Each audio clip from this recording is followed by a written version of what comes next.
Bu gecede mübarek Sure-i Fatir'in deslapki ayetlerinden inşallah 9 ayetin kısa tercüme düşünüklü formasına Türkmen diline manasını aydıp sonra içinden nesihat gurrunlarını Allah koklediğinden hizmetine de yetirir.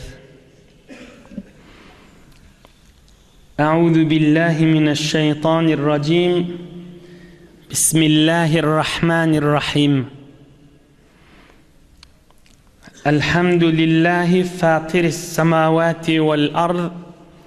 Ja'ilil melaiketi rusulan uli ecnihatin mesna ve thulâsa ve ruba'. Tamam övgü, tamam övmek Allah içindir. Yani Huday Taala'nı her neçe övsen az deydi.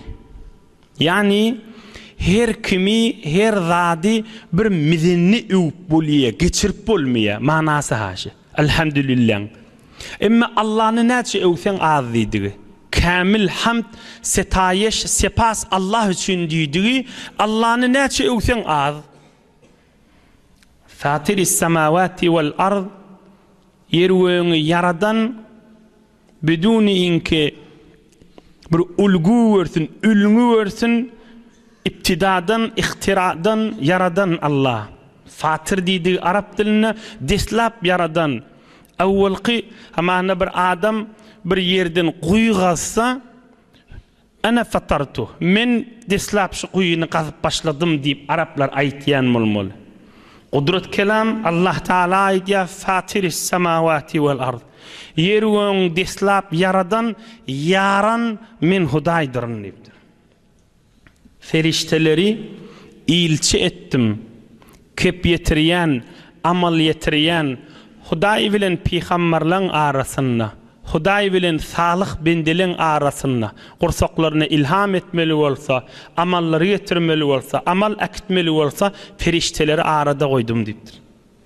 Ferişteleň 2-2, 3-3, 4-4 kanatlı feriştelem var diýipdir. Ve Allah özünün mahluğuna, yaradırsına arttırar, özünün isteyişine göre. Allah Teala hemme zada kudreti çatýandyr. Deslapki ayetin manası. İkinci ayet. Ma yeftahillahu linnâsi min rahmetin felâ mumsike laha. Hudaý Taala adamlara üýşüp umum adamlara ya bir nefere bir rahmet kafsyny açsa hiç kim öňüne geçip bilmez. Ve Allah bir hikmet bilen, bir ilim bilen, bir zat sebepli, her zat sebepli bolsun. Hudaý rahmetiniň bir zatynyň öňüne geçse hiç kim onu alıp bilmez. Allah aziz, uli ve hikmetlidir etýän işler. Üçüncü mübarek ayet. Ya eyyuhan nasu zkuru ni'metallahi aleykum. Ey adamlar, Allah'ın ni'metini agzap durun. Aya yerden göňden Hudaýdan başga size ırsgal berýän bamy? La ilahe illahu fe anna tu'fakun. Allah'dan başga çokunar ýaly, sığınar ýaly, Allah'dan başga ibadet eder ýaly zat ýokdur. Näme diýip gyşyk gitýäňiz, näme diýip inhiraf ýoly gitýäňiz, ýalňyş ýoly gitýäňiz. 4-nji ayada, mübarek ayada Hudaý Taala Muhammed peýgambere aýdýar aleyhissalatu vesselam: "Ve in yukazzibuka faqad kuzzibat rusulun min qablik." Ve ilallahi turca'ul umur. Ey peýgamber, sana inanmasala, sen ağlayan diýsele, öňkü peýgamberlere de bir aýdyldy. Gowullyk edip aýtýar da peýgamberimiz. Öňkü peýgamberlere de kan kawmlar ağlayan diýip inanmadylar. Inanmadyk hemme kiş we hemme kişiň eden işi ve etjek işi Allah'a öwürilip barjakdyr. Hudaý her kime cezasyny, padaşyny berjekdir.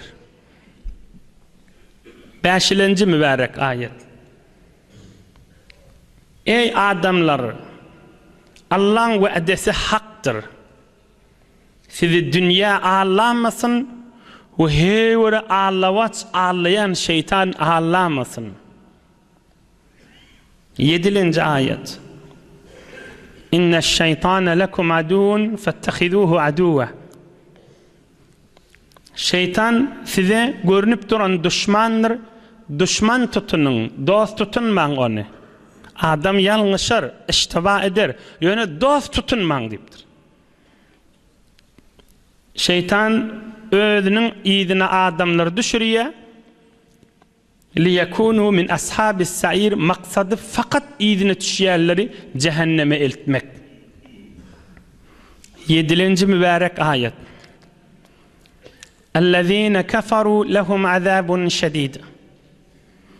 Kafir olan adamlara kat azap vardır. Ve ol adamlar ki iman ve amel salih ettiler, onlar için yalnızan günahlarını geçerin ve ecrun kebir ul padaş cennet bereriniptir. Yine 2 mübarek ayet kaldı. اَفَمَنْ زُيِّنَ لَهُ سُوءُ عَمَلِهِ فَرَآهُ حَسَنًا. Bir adam özünün teliki etyen işini qoğuverse, yani bir derek adam da öz teliki işe duoti, yani özünü qoğu iş etyen qadiye. Hi şoň menen teliki iş etberýän adam deň boljak mı? Allah Taala halayan adamını gumralykda goýar ki her kim gumralykda gezmäni istese ve yehdi men yasha. Allah halan adamlarına hidayete salar, ol adamları ki hidayeti istese. فَلَا تَذْهَبْ نَفْسُكَ عَلَيْهِمْ حَسَرَاتٍ. Ey cemaat manasını verin. Peygamberimize Huday Teala aytıyor. فَلَا تَذْهَبْ نَفْسُكَ عَلَيْهِمْ حَسَرَاتٍ. Bir tofar adamlar kafir bolýa dip canın çıkçık bolýa sen ýüregiň ağırıp beýtirip narahat bolup ýörme iman getirmeýärlere dipdir. Gaýtaýdyn. فَلَا تَذْهَبْ نَفْسُكَ. Canın çıkmasın dipdir. Aleyhim hasarat, şolara narahat bolup işle näme ak ýoly giren akly dip Peygamberimiz narahat bolup canı çıkacak bolýan bolmaly. Hudaý Taala beýtirip özüňe agram salma diýipdir. Sen wezifen ak ýoly kökezmek, dige sen wezifen belag, wezifen ak ýoly açyklap aýtmak, men özüm hesaplaryna ýeterin. Her kim imany bolsa da, kafirligi bolsa da diýdigi da. Sen wezifen eşittirmek de. Ol eftiyekti de badır. Fezekkir innema ente muzekkir. Leste aleyhim bimusaytir. Adamların hemmet adını sen müsellet dersin, fat eşittir diye de Hudaý Taala. Yüreğine girip beylaga geçirip bolmaya, wezifen yol kökezmek. Allah Taala etyen işlerini bilýändir, musulmanyň da kafirin da. Ve ahirki mübarek ayet. والله الذي أرسل الرياح فتثير سحابا فسقناه إلى بلد ميت فأحيينا به الأرض بعد موتها كذلك النشور. قل الله تعالى rahmat yağın yağmadan çürüyüm yel iveriye yelli bulutları turduyar. Ohom şoni tıkırdap duran, qurip duran, ottan haber yok yerlerin üstüne bulut barıp yağın yağdırıyanni Allah Taala ve ölü yerler şoň menen direlýär. Şuň günnüzlükde döwre gören adamlar yerler ýaşyllap duranlar. 3-4 hefte mundan ozal näjiredi, bu mahal näjire. Kezaliken nuşur. Kıyamatda da adamlaryň turjagy şu otlaryň turjagy ýanakdyr. Hemme kiş ölenden soňra ýeriň etegine girenden soňra kıyamatda hemme turjaktyrlar diýipdir.